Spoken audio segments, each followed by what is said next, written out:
મહીસાગર જિલ્લામાં નવરાત્રીના પહેલા દિવસે આદ્યશક્તિની ઉપાસનાના પર્વની ઉજવણી કરવામાં આવી। જિલ્લાના દરેક ગામોમાં ગરબીનું વિધિવત રીતે સ્થાપન થયું। વહેલી સવારથી જ માતાજીના જ્વારા અને ધ્વજારોહણની સાથે ભક્તો માતાજીના મંદિર પહોંચ્યા। નવરાત્રી પર્વ નિમિત્તે માતાજીના મંદિરોમાં જય માતાજીના નાદની સાથે વાતાવરણ ભક્તિમય બન્યું।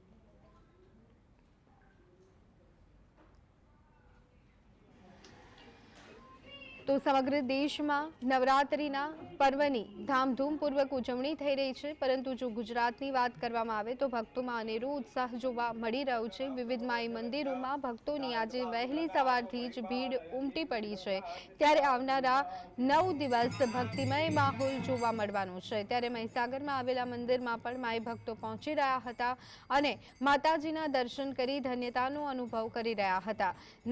નોરતામાં રઢિયાળી રાતે ગરબા રમવા જેટલું મહત્વ છે, તેટલું જ મહત્વ આ પાવન દિવસોમાં માતાજીના ભક્તિનું પણ રહેલું છે।